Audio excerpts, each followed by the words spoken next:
Estamos ahora con el ex procurador anticorrupción, Cristian Salas, quien renunciara hace un tiempo y se le aceptara la renuncia hace una semana y media más o menos. Cristian, ¿cómo está? Buenas noches, ¿cómo le va? Buenas noches, gracias. ¿Qué tal? Bueno, ¿usted autorizó a Jenny Vilcatoma a grabar? A partir de la reunión que en mayo se da y donde la convoca el ministro de Justicia para que informe acerca del caso, y donde ella toma conocimiento que en esa reunión también estaba el asesor presidencial Roy Gay, dispongo no que se grabe expresamente al ministro de Justicia en sus conversaciones. Lo que dispongo es que por medidas de seguridad, protección de la información de este caso, que es el más grande corrupción de los últimos años que se está enfrentando, y a efectos de salvaguardar al propio procurador que está llevando el caso, en este caso la doctora Vilcatoma, se registre todo pedido de información y toda transferencia de información a cualquier ciudadano o autoridad que tenga que ver con este caso. Se registre, eso no significa se grabe. Incluye que pueda grabarse, que pueda dejarse constancia por escrito, que tenga que hacerse siempre en compañía de otra persona, un testigo o algo. Al extremo que incluso formalmente hemos pedido alguna de esas grabaciones en las propias diligencias en el caso de la Centralita. O sea, las declaraciones de los cesados, nosotros hemos pedido que sean grabadas. Obviamente la Fiscalía no nos ha dado la razón. ¿Y por qué pedimos eso? Porque en las declaraciones mi procurador me informaba que era víctima de amenazas de los procesados y sus abogados. Entonces, por eso, o sea, y en este caso, a partir de esta reunión, ¿por qué? Porque hay que entender que la información que circula en una investigación penal es sumamente reservada. Más aún en este caso, donde supuestamente teníamos una organización criminal que vinculaba a altas autoridades de diversas entidades. Por ello es que el propio fiscal de la Nación está siendo investigado en el Consejo Nacional de Magistratura. Ahí es donde se determina si hay alguna responsabilidad o no. Pero en esas circunstancias, la información acerca de las imputaciones, acerca de lo que eran las estrategias de la investigación, los actos de investigación que se desarrollaban o los elementos de prueba contra los procesados, no podía ser expuesta ante cualquier persona. Y el señor Roy Gate no tenía nada que ver con el proceso penal. De acuerdo. Ahora, ¿por qué ese ha sido quizás el punto más controvertido de todo este asunto, ¿no? Hay diversas opiniones en el sentido de que no era apropiado, era impropio que Vilcatoma, la procuradora, la ex procuradora, pues grabara al ministro. Bueno, Pedro Cateriano ha dicho que además eso viola el artículo 2 de la Constitución, el inciso 10, que sobre la inviolabilidad de las comunicaciones, en fin, él ha hecho algunas argumentaciones de tipo constitucional, pero otros dicen que sencillamente que no se puede hacer una cosa así, digamos, no es correcto hacer una cosa así. Pero eso es una falta de conocimiento del marco legal del propio Estado. O sea, es el propio Estado y la misma dinámica del proceso penal que le permite a un ciudadano que considera que está en un diálogo indebido, sospechoso, y en donde la información que se va a debatir es pública, lo faculta a grabar, porque justamente lo que va a conseguir es una prueba de ese hecho irregular que sospecha. Y en este caso la ley permite ello. Porque si partiéramos de la premisa de que toda persona que graba un diálogo donde participa él está incurriendo en un acto ilegal, por ejemplo, el caso de Aurelio Pastor nunca hubiera terminado en una condena. Esos audios hubieran sido determinados inválidos. Entonces hay que tener mucho cuidado con lo que se va diciendo. Y es más, aquí no hay ningún chuponeo, no hay ninguna intervención telefónica, porque esta ciudadana, en este caso esta funcionaria pública, lo que hace es grabar una conversación donde ella participa, no es una conversación de terceros. Ahora, ella ha puesto una denuncia ante la Contraloría, acogiéndose a la ley de protección de los denunciantes, ley de protección al denunciante en el ámbito administrativo. Ahora, yo no sé si esta denuncia ante la Contraloría la ha hecho a tiempo, porque, claro, uno de los privilegios, una de las protecciones precisamente consiste, según la ley, en que la persona que denuncia no puede ser cesada, despedida o removida de su cargo. Y está apelando a eso para ser repuesta. ¿Usted cree que esto la Contraloría, digamos, debe resolver en ese sentido? La ley establece esta posibilidad como una medida de protección al denunciante. es el primer caso, si no me equivoco. Este caso va a sentar un precedente. Va a ser la Contraloría la que tendrá primero que analizar qué tanto fundamento tiene la denuncia, Claro. ¿no? Y qué tan probado está lo denunciado. Y a partir de ahí es donde tendrá que dictar de manera cautelar este tipo de medidas y finalmente resolver al final, ¿no? Es el primer caso que se presenta. Ahora, el ministro Figalo quería desembarazarse de usted.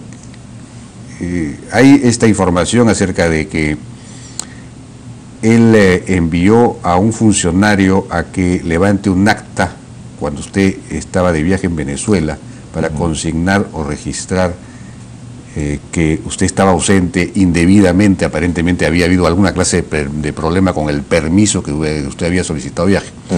Y eso lo habría entendido usted como un acto pues ya inamistoso, o digamos un acto, y que eso fue lo que precipitó su renuncia, ¿es verdad esto?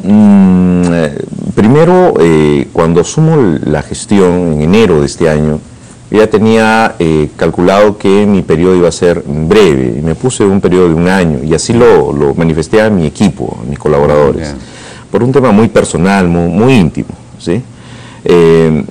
Pero tuve que adelantar al 27, 28 de octubre esa decisión.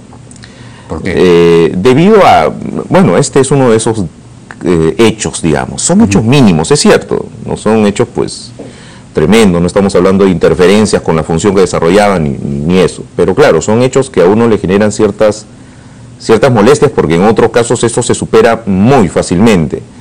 Era una licencia sin goce de haber, una licencia solicitada con 2 semanas de anticipación, y que la noche de viaje justamente empiecen a reventarme el teléfono para decirme que no me daban la autorización, me pareció totalmente injusto y falto del procedimiento debido. O sea, si no me daban la autorización, que me notifiquen formalmente y que me digan no está autorizado. Así que bueno, esa fue una de las causas por las cuales creo que por un tema ya de personalidad tuve que dejar, ¿no? Y desde ahí ya yo entendí que mi renuncia estaba aceptada. O sea, no es que tampoco yo me haya enterado de sorpresa a fines de noviembre, cuando sale ya la resolución del peruano. Ya. Pero esta resolución sale después de que hay esta contradicción entre usted y el ministro, en que usted dice que no procede la colaboración eficaz en el caso de Belaúnde Locio, y el ministro dice que a su juicio sí procedería. Es al día siguiente, me parece, que sale la aceptación. Yo doy esas declaraciones, si no me equivoco, es un martes, un miércoles, y la aceptación de la renuncia en el peruano sale notificada el sábado. El sábado. Sí. Pero entonces usted no se retira por, digamos... ¿Por presiones en el ejercicio de la función? No. Ni por, digamos... ¿usted cree que ha habido presión? Hacia mí no, pero lo que me ha explicado y lo que me ha mostrado la doctora Jenny Vilcatoma, no tanto como presión, pero sí lo que evidencia es un interés indebido y sin duda extraño del propio ministro de Justicia en un caso puntual, y más que un caso puntual, en la situación de una posible colaboración eficaz de un procesado en especial, que es el señor Martín Belaúnde. Eso, si bien no es un delito, eso por sí es una inconducta del ministro de Justicia. Ahora, en las versiones que se han dado sobre todo esto, da la impresión de que hubiese una suerte de colaboración, para usar la palabra, o de interés común entre el ministro, quizás el asesor presidencial Roy Gates, y los fiscales a cargo de la investigación, y eventualmente el propio fiscal de la Nación, que también ha declarado que a él le parecía que sí podía acogerse a la colaboración eficaz Belaúnde Locio. Todos estos en una suerte de bloque frente a la Procuraduría. ¿Esto es así? Lo que yo puedo dar fe de la experiencia, del trabajo que diariamente desarrollamos en relación a este caso, es que desde un primer momento, tuvimos mucha resistencia de parte de algunos fiscales, incluso en el propio Chimbote. Cuando nosotros tomamos el caso, yo conformo un equipo de la Procuraduría Anticorrupción y nos vamos a la ciudad de Chimbote. Solicitamos copias de todos los actuados, de todos los volúmenes del caso de la Centralita. Y desde ahí hubo un problema, porque los fiscales no nos iban a dar las copias. Nos decían que no tenían máquinas fotocopiadoras, que no tenían personal para sacar las copias, y eso que le habíamos pedido una semana antes. ¿Ya? Lo que tuvimos que hacer, aunque le parezca a usted sorprendente, extraño, es sacar nuestros nuestras tablets y empezar a tomarle foto a cada uno de las bueno, felizmente la tecnología ha avanzado lo suficiente.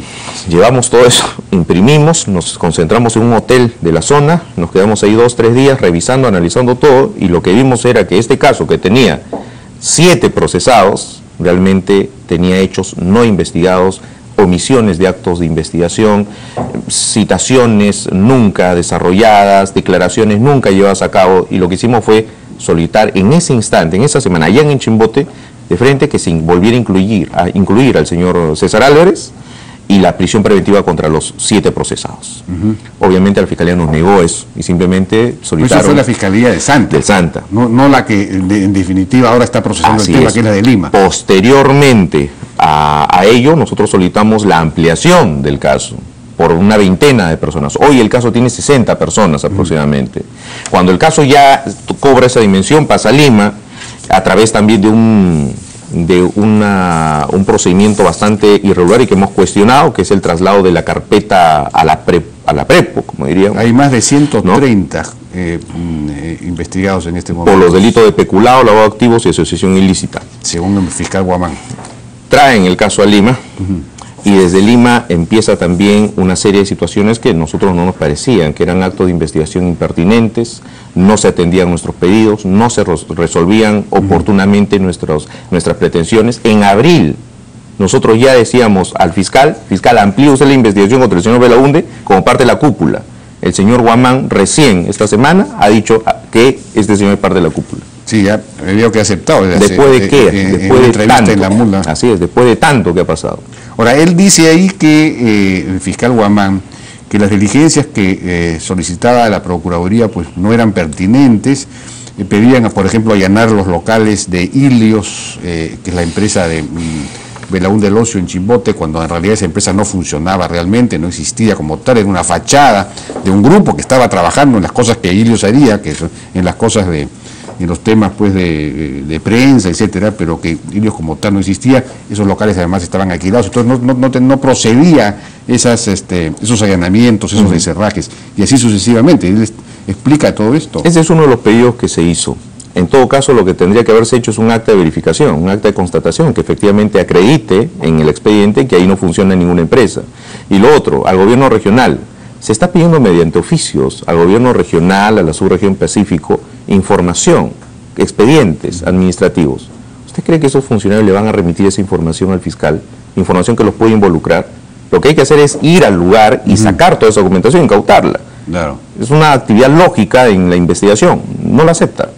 Esas cosas son las que nosotros venimos cuestionando, y lo cuestionamos al señor Guamán esencialmente en septiembre por esta reunión totalmente irregular que tuvo con el ministro de Justicia en el Ministerio de Justicia. Nunca se ha dado esa situación donde un fiscal provincial que lleva un caso se reúne con un representante del Poder Ejecutivo para hablar del caso.